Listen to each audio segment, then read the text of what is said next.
Hello, this is Dave Hurwitz, Executive Editor at ClassicsToday.com, and in this little chat about sequels, we're going to talk about fantastic scherzos, or fantastical scherzos, or a scherzo fantastique. The question is, what is a fantastical scherzo? And what are these pieces a sequel to? Well, as far as I'm concerned, the kind of piece I have in mind is obviously a scherzo, which is a quick dance movement in 3/4 or some kind of triple time, usually, but not always. And in this case, one that has a certain lightness, an airy quality, an element of the mysterious, the supernatural, the nocturnal, all at high speed and usually somewhat subdued volume, initially at least, to give an atmosphere of mystery, but of mysterious things happening as opposed to mysterious calm. There's different kinds of mysterious atmospheres, and this is the zippy mysterious atmosphere. And the fantastic scherzo was invented by two composers almost at exactly the same time. And those composers will come as no surprise. I'm sure some of you already know who I'm thinking of. Mendelssohn, first of all, the scherzo to A Midsummer Night's Dream, which was written in the early 1840s, and at the same time, Berlioz was writing his Queen Mab scherzo from his Romeo and Juliette. Now, both of these are pieces that involve that kind of quick, light, mysterious, energetic, and curious, quirky. They're almost impossible to describe. They're in a league of their own. They are musical in a way that only music can be. There isn't any other equivalent to a fantastical scherzo in any other art form, is there? So I have a couple recordings here just to show you, because all these pieces come with recordings. The Romeo and Juliet I had in mind here was Riccardo Muti's with the Philadelphia Orchestra, which is a beautiful performance. Here available at a cheapy price on a twofer, and it's probably still around somewhere. That's for the Queen Mab scherzo. And for the Mendelssohn, I picked out just a personal favorite, Raphael Kubelik with the Bavarian Radio Symphony Orchestra and Deutsche Grammophon as part of his performance of the suite of Mendelssohn's incidental music. Now, the Mendelssohn is quite interesting because, Mendelssohn wrote the overture 18 years before the rest of the the rest of the incidental music to the play, but he recaptured exactly the same atmosphere. And of course, the overture is also full of that kind of mysterious fairy music. That was Mendelssohn's specialty. It really was. Almost all of his scherzos might be considered fantastical scherzos. The scherzo of the octet is one, too. And that was supposedly influenced by Goethe, by the Walpurgisnacht, or a scene from Goethe's Faust. So, there are all kinds of spooky goings-on as subtexts to these romantic works. And it's wonderful, wonderful, wonderful to hear them and to think about the music that they inspired or possibly inspired. It's up to you to decide whether that inspiration is real or whether it's just fortuitous. So let's look at 4 different works. The other reason I wanted to do this talk and talk about fantastical scherzos is because it gives us an opportunity to revisit some composers we've mentioned before who are neglected but who deserve further attention. And so it's always a good thing to be able to talk about some of their other works.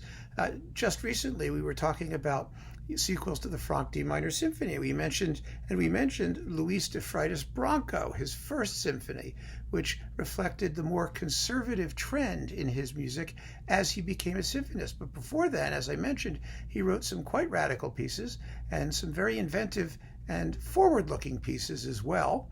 And one of these was called Scherzo Fantastique of 1917, and it's on this disc, and I'm going to play you a little bit of it so you get a chance to hear it.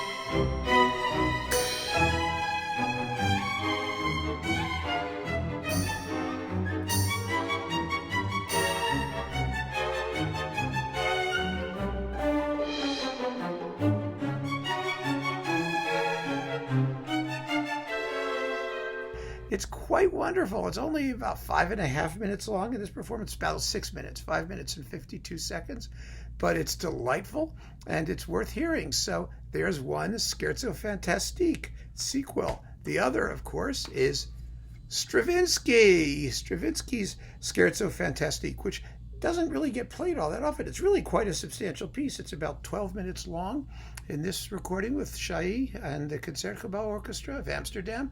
And it's a large instrumental movement.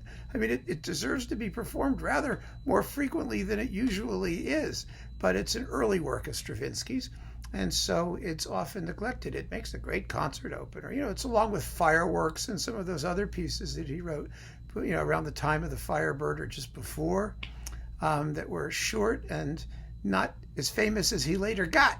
But he did write a Scherzo Fantastique. It's worth keeping in mind. It was one of those pieces that showed his brilliance as a composer and foretold some of the music to come.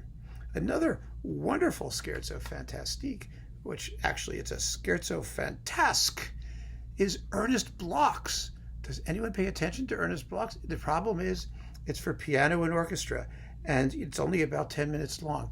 There are so many fabulous short works for piano and orchestra that never get played because they're not concerto length. So no one ever does them. And even if pianists bother to learn them, it's virtually impossible to get orchestras to do them because you have to get conductors who will learn them, you have to get the parts, you have to rehearse them with the orchestra managers who are trying to get conductors nowadays. They're all guest conductors and they fly around doing major works. You have to do the Mahler or Bruckner Symphony du jour, but a 10-minute work for piano and orchestra, who's going to play it? What are they going to do? You never hear these things other than on recordings. And Bloch wrote this marvelous Scherzo Fantastique. This performance is with the SWR Radio Symphony Orchestra of Kaiserslautern with Jenny Lin, a superb pianist working here in New York, who I have to give a disclaimer, I know her, and she's a terrific artist. This contains the Bloch Concerto Symphonique, an unbelievably great work, and that really everyone ought to know. It's fabulous. We've talked about Bloch's Viola Suite previously too, so it's great to be able to stick a little Bloch in this talk on fantastical scherzos. But finally, I think the greatest of all the fantastic scherzos that I've ever heard anyway is this one by Josef Suk. Now, we talked about his Azrael Symphony in another video, an epic, tragic piece that was written in the wake of the death of his wife and his father-in-law, who was Dvorak. And that piece sort of colors our view of him. But he wrote quite a bit of music before then. It's marvelous. And this thing, the scherzo, the fantastic scherzo, is absolutely fabulous. I'm going to play a bit of this too for you. It has a tune. It gets stuck in your head. It will never, ever get out. Trust me, it is. And you hear it like 100 times. It goes round and round and round in this piece. So it keeps coming back. And every time you hear it, you just go, oh.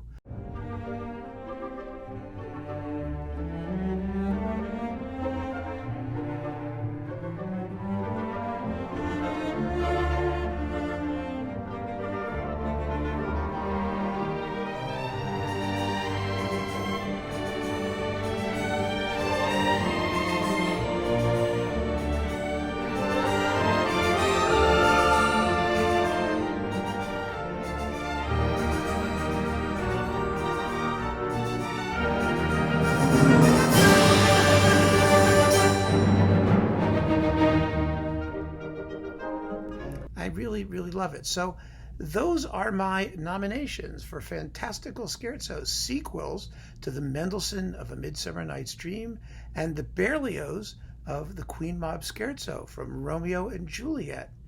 If you disagree, feel free to let me know. Let me hear your opinion on these and any other fantastical scherzos that you happen to know of. Thank you, and keep on listening.